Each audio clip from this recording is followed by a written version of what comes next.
Hello दोस्तों, आज हम सुनेंगे डेड मैन्स फॉली का अगला भाग। Please subscribe to my channel. चलिए शुरू करते हैं। लंदन के नीले कमरे में जिक्सॉ के टुकड़े धीरे धीरे अपनी जगह पर बैठ रहे थे। हर टुकड़ा एक सच, हर सच एक और झूठ को काटता हुआ। पोयरोट ने अपनी मूंछों को हल्का सा सहलाया और बहुत धीमे, जैसे किसी से नहीं, खुद से कहा, पुलिस हार नहीं मानती और मैं भी नहीं, क्योंकि अब यह मामला सिर्फ मार्लिन का नहीं था। अब यह मामला था लेडी स्टब्स की गुमशुदगी का, और उससे भी बड़ा उस सच का जो मार्लिन ने देख लिया था। कुछ दिन बाद पोयरोट फिर नेस हाउस लौट आया, उसी हवेली में जहां मेले ने एक खेल की शक्ल ली थी, और खेल खून बन गया था। हवेली वैसी ही थी, पर माहौल बदल चुका था।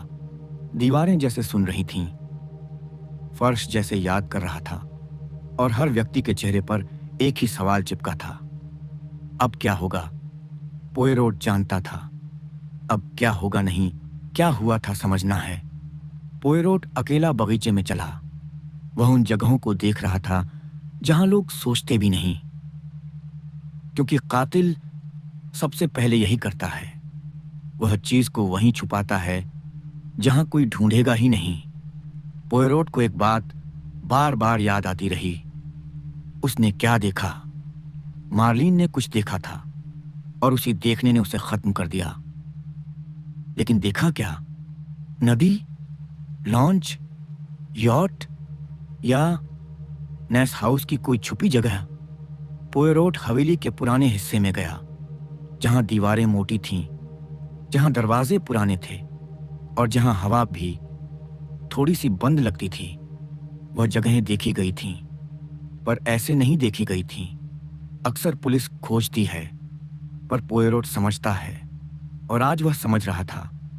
अगर लेडी स्टब्स की लाश नदी में नहीं मिली, तो वह या तो समुद्र तक चली गई, या फिर वह यहीं है, नेस हाउस में। और यदि यहीं है, तो उसे छुपाने वाला घर को बहुत अच्छी तरह जानता है। पोयरोट फिर मिसेज फोलियट के सामने बैठा। वही संयमित चेहरा, वही सभ्यता की परत, लेकिन अंदर बहुत कुछ हिल रहा था।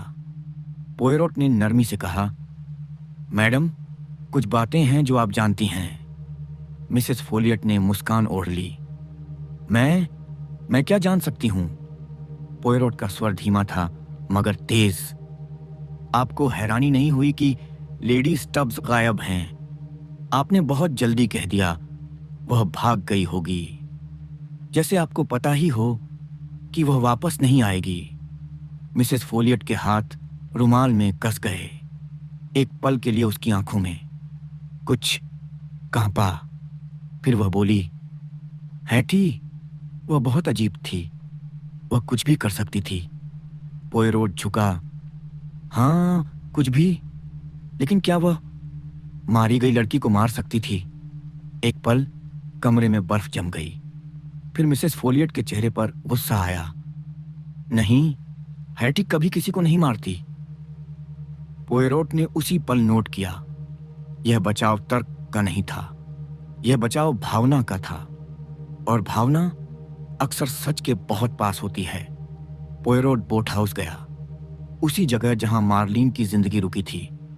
कमरा खाली था, लेकिन हवा में अब भी वह घटना टंगी हुई थी।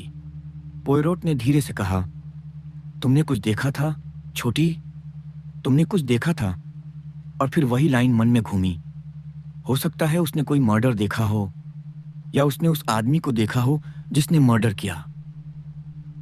यदि मार्लिन ने लेडी स्टब्स की मौत देखी, तो कातिल की मजबूरी बन जाती है कि वह मार्लिन को भी खत्म करे। यानी दो अपराध एक धागे से बंधे थे, और वह धागा अब पोयरोट की उंगलियों में आने लगा था। पोयरोट को नदी की वही बात याद आई कि भीड़ के सामने धक्का मुक्की मजाक बन जाती है।